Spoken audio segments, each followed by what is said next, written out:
عليه وسلم أنا خاتم النبيين لا نبي بعدي। আজকের এই মানববন্ধনের উপস্থিত অতিথিবৃন্দ, সাংবাদিক ভাইরা, ইসলামের অন্যতম মৌলিক বিশ্বাস হলো মুহাম্মদুর রাসূলুল্লাহ সাল্লাল্লাহু আলাইহি সাল্লাম সর্বশেষ নবী, তারপরে আর কোনো নতুন নবীর আগমন ঘটবে না। এই আকীদা বিশ্বাস যারা মানবে না তারা ইসলামের অন্তর্ভুক্ত হতে পারে না, তারা সর্বজন স্বীকৃত কাফের, মুসলমান নয়। আমরা জানি কাদিয়ানী সম্প্রদায় তারা আমাদের প্রিয় নবী মহানবী মুহাম্মদ রাসূলুল্লাহ সাল্লাল্লাহু আলাইহি সাল্লামকে সর্বশেষ নবী বলে স্বীকার করে না, মানে না। তারা গোলাম আহমদ কাদিয়ানীকে নবী বলে স্বীকার করে। সুতরাং তারা দ্ব্যর্থহীন ভাষায় তারা মুসলমান, তারা কাফের, তাদেরকে মুসলমান মনে করার আর কোনো সুযোগ নাই। আমাদের সুস্পষ্ট বক্তব্য, বাংলাদেশে কাদিয়ানীরা এদেশের নাগরিক হিসেবে বসবাস করবে, আমাদের কোনো আপত্তি নাই। যারা বসবাস করছে, বিভিন্ন ধর্মের লোকজন বাংলাদেশে সহাবস্থান করে যাচ্ছে, তাদের বিরুদ্ধে আমাদের কোনো বক্তব্য নেই, কোনো আন্দোলন নেই, কোনো অভিযোগ নেই।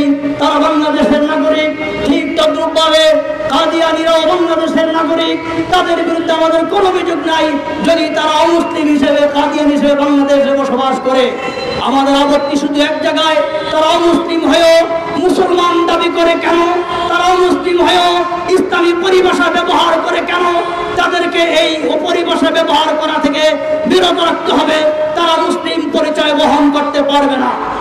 সংগ্রামী ভাইয়েরা আমার, পৃথিবীর বিভিন্ন মুসলমান দেশে, ওআইসি মুক্ত যত মুসলমান দেশ আছে, সমস্ত মুসলমান দেশে কাদিয়ানীরা অমুসলিম হিসাবে বসবাস করে। সমস্ত দেশে তাদেরকে রাষ্ট্রীয়ভাবে অমুসলিম ঘোষণা করা হয়েছে।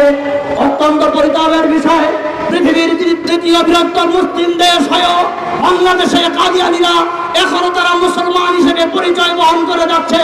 আমরা সুস্পষ্ট ভাষায় বলতে চাই, বাংলাদেশ সরকারকে অনতিবিলম্বে ওআইসির সমস্ত দেশের সাথে তাল মিলিয়ে তাদেরকে দায়িত্বহীনভাবে সুস্পষ্ট ঘোষণা করা হোক তারা এসে অমুসলমান, তাহলে আমাদের কোনো আন্দোলন থাকবে না।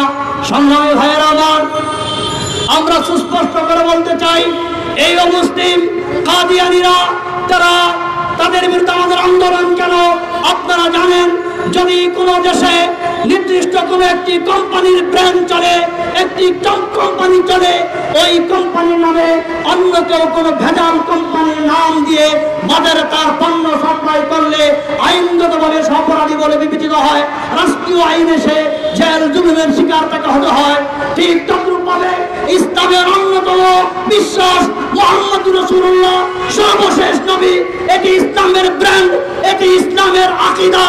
এই আকীদাকে জাল করে গোলাম আহমদ কাদিয়ানী তারা নিজেকে ভেজাল মুক্ত মুসলমান বলে দাবি করে। তারা মূলত ভেজাল মুক্ত মুসলমান, তারা জাল কোম্পানির নামে বাজারে তাদের পণ্য, কাদিয়ানীদের পণ্য সাপ্লাই করছে। এই জন্য তাদের এই পণ্যকে আইনগতভাবে অমুসলিম ঘোষণার মাধ্যমে বয়কট করতে হবে।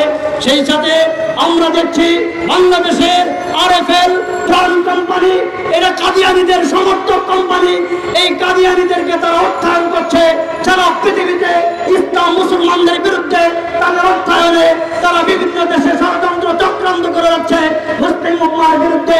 এদেশে মুসলমানদের দেশ, শতকরা 90 জন মুসলমান, 90 জন মুসলমানের দেশে কাদিয়ানীদের দূষণ, তাদের আর্থিক সহায়তাকারী এই আরএফএল এবং প্রাণ কোম্পানির কোনো পণ্য চলতে দেওয়া হতে পারে না।